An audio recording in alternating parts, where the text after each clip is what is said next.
Salut à tous, c'est Jean-Charles et bienvenue dans un nouvel épisode de votre web-série préférée. Je vous conduis vers un nouveau monde pour cette saison 4. Nous allons d'ici quelques instants découvrir dans quel département nous allons poser notre aéronef. Est-ce que vous êtes prêts? Je lance et nous allons découvrir ensemble le département qui va nous accueillir. Et c'est le 49, donc le Maine-et-Loire. Je vous conduis vers un nouveau monde. C'est maintenant, c'est parti.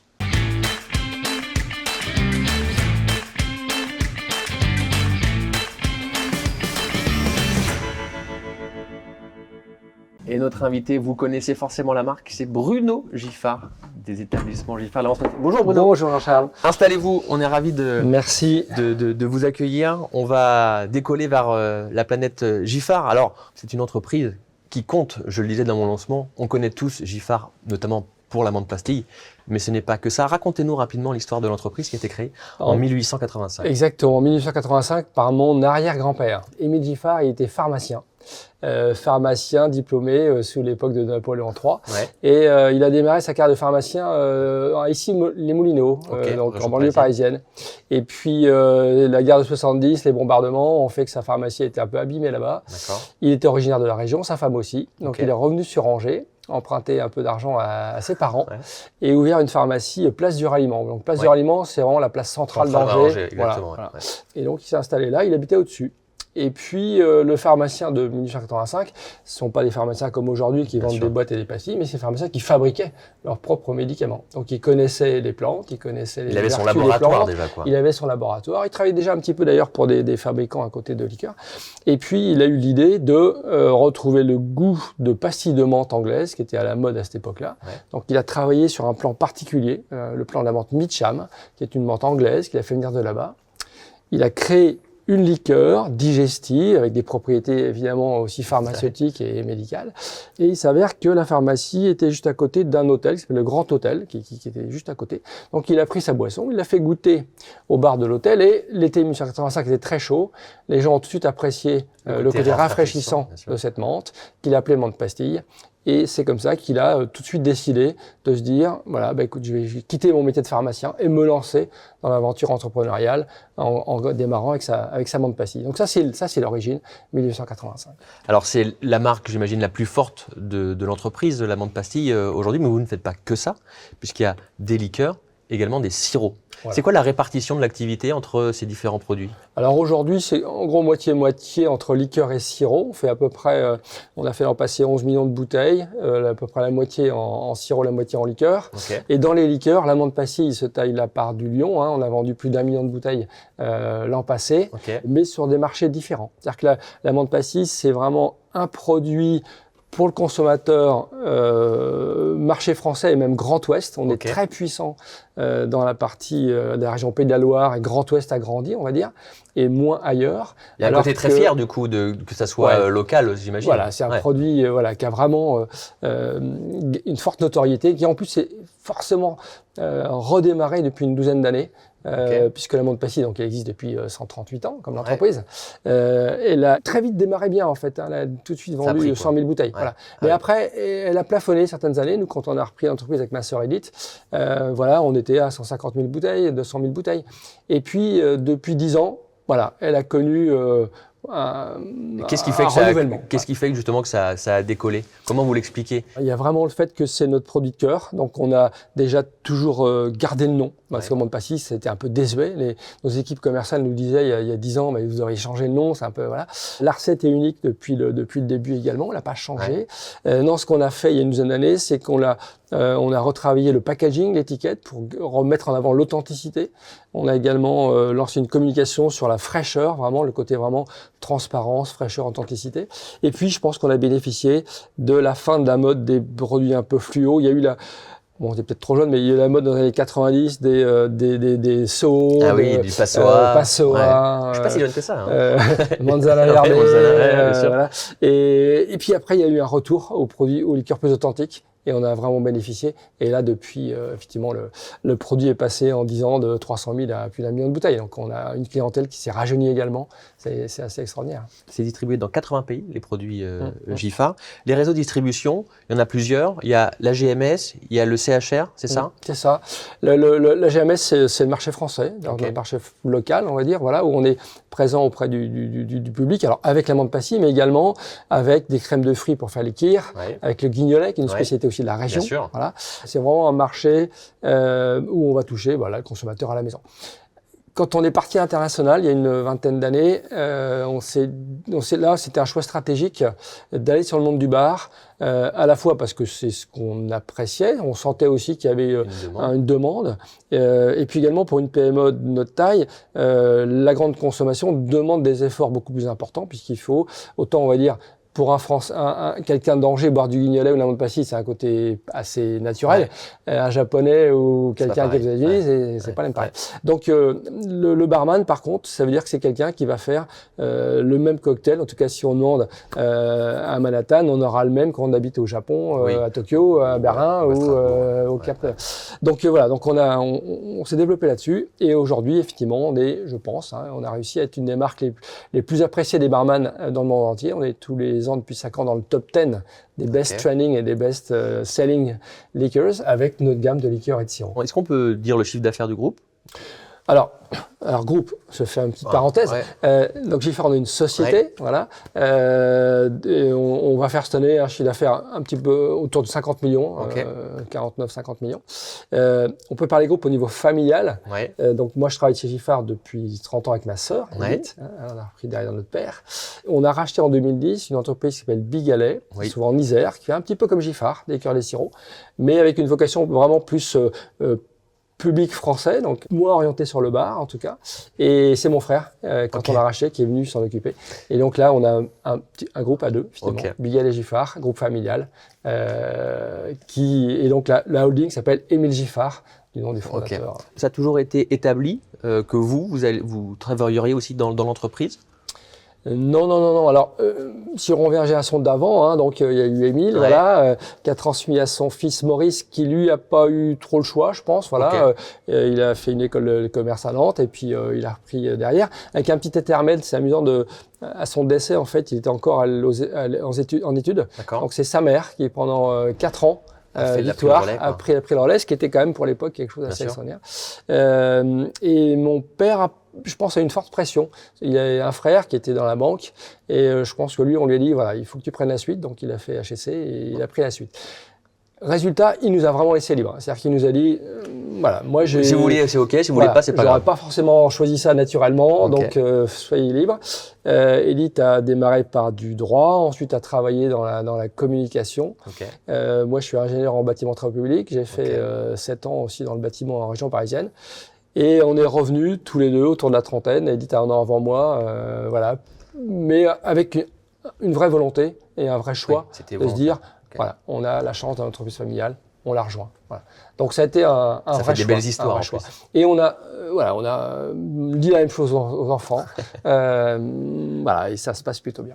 Sur cette nouvelle saison de Je vous conduis, on a fait le choix de partir sur le thème, on va dire, du nouveau monde. Qu'est-ce que c'est le nouveau monde? Il y a forcément différentes définitions, mais pour les entreprises, c'est le monde d'après, mais c'est aussi comment on arrive à améliorer ces conditions. Vous êtes assez en avance chez Giffard parce que vous travaillez notamment sur la partie végétale qui va permettre de faire la conception des produits, sur un sourcing très français, puisqu'il y a 65% des fournisseurs qui sont français. C'est obligatoire pour vous? Ce qui est obligatoire, c'est le respect de la nature et je dirais aussi le respect du temps. Le métier de liquoriste, c'est un métier qui existe un peu depuis la nuit des temps. C'est-à-dire que les Égyptiens distillaient, etc. Donc on n'est pas sur un métier à la fois de transformation technologique forte, mais on est vraiment sur un métier qui est lié à la nature. Donc ça, on sait au fond de nous que pour faire une liqueur et des sirops, si on n'a pas de fruits et pas de plantes, demain, ça marche pas. Voilà. Donc on se doit d'avoir des fruits et des plantes qui en plus aient du goût. Et on a aussi laissé là au temps. parce que dans nos process, en fait, on fait beaucoup de macération. Une macération, ça peut prendre jusqu'à 3 mois pour extraire le parfum, donc il faut aussi du temps. Donc voilà, on a dans notre ADN cette notion du temps et du respect des fruits et des plantes. Donc ça se traduit effectivement par des partenariats avec des producteurs locaux. Le fait d'acheter français, pour nous, c'est naturel au sens où là, voilà, si on veut avoir des liens forts avec les producteurs, il vaut mieux être proche. Voilà, donc on a tout notre cassis qui vient de l'Anjou, les abricots qui viennent du Roussillon, les cerises de Lorraine. Et puis on a la chance en France quand même d'être un produit agricole. Donc deux ingrédients importants chez nous qui sont l'alcool et le sucre. Ouais. En France, on a la betterave à sucre, la France est le premier producteur européen de betterave à sucre, et donc c'est de là que sont issus le sucre et l'alcool. Et vous faites aussi des contrats pluriannuels, ça c'est un engagement aussi fort, c'est-à-dire voilà, on ne fait pas du one shot, c'est un vrai partenariat. Ouais. Parce que nos variétés sont pas, les variétés qu'on prend ne sont pas des variétés de bouche, généralement, c'est des variétés de fruits qui vont être plus concentrées. Et si on veut que les producteurs continuent à les produire, il faut s'engager avec eux dans la durée et avoir des clauses qui, effectivement, si l'année est moins bonne, on va être plus cher. Si l'année est bonne, les prix vont se réguler. Mais voilà, il faut un engagement avec le producteur et on essaie vraiment de développer ça de plus en plus, surtout avec les enjeux environnementaux qu'on a, qui font que on a des années compliquées. On ne peut pas se cacher sur les récoltes. Donc il faut qu'on puisse travailler dans la durée. On parle de sujets environnementaux. L'eau en est un. Vous avez fait le choix aussi de soutenir des causes sur des pays notamment qui ont un accès à l'eau assez restreint, voire quasi nul pour certains. Oui. On a pris le choix de donner 1 centime par bouteille de sirop vendu depuis déjà quelques années à une ONG qui s'appelle 1001 Fontaines et qui va purifier de l'eau pour que les enfants, notamment au Cambodge, aient accès à l'eau potable. Et qui dit eau potable, dit meilleure santé, on va à l'école. Et si on va à l'école, derrière, on a une vie meilleure.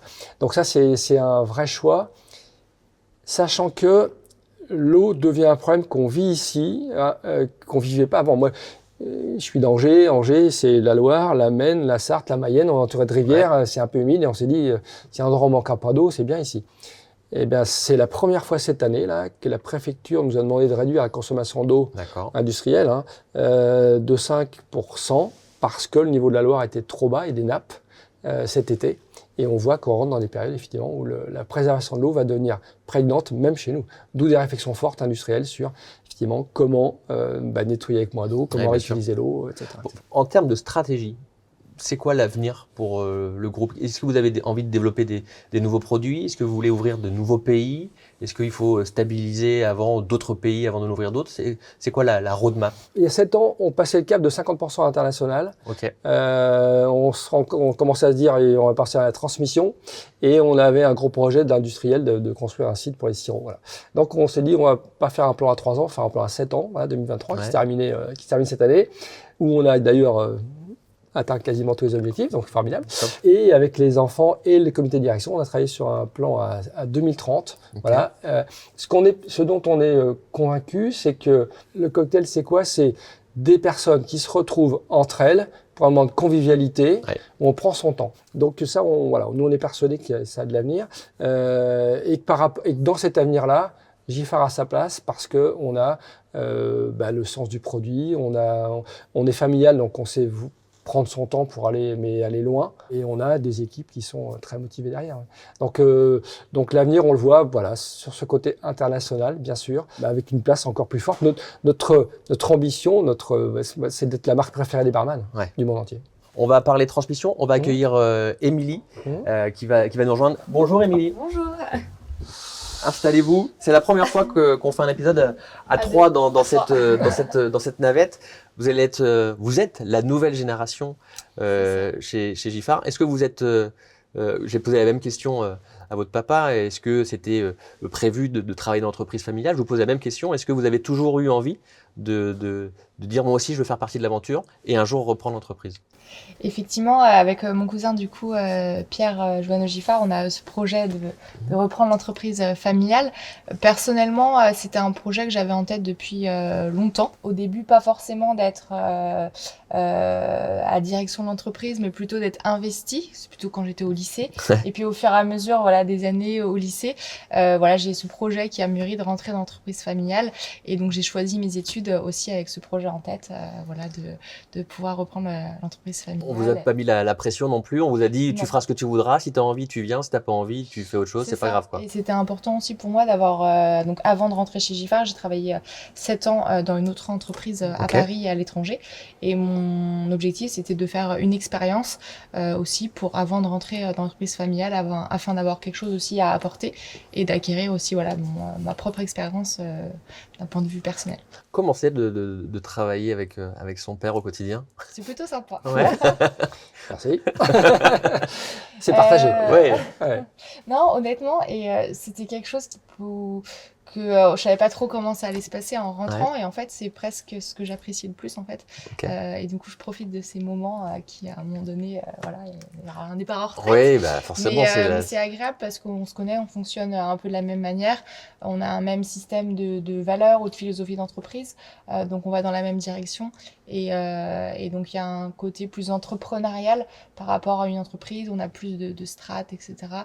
Donc on va à l'essentiel, et je trouve ça très agréable. Bruno, c'est quoi la principale force d'Émilie? Qu'est-ce qui fait que vous avez vu en elle la candidate, on va dire, idéale pour la reprise de l'entreprise? Alors déjà, c'est pas moi qui l'ai choisi, c'est elle qui a choisi. Donc, moi j'ai 4 enfants, donc voilà, ça aurait pu être un des 4, même si effectivement, allez, on va dire grosso modo, ça s'est dessiné assez rapidement.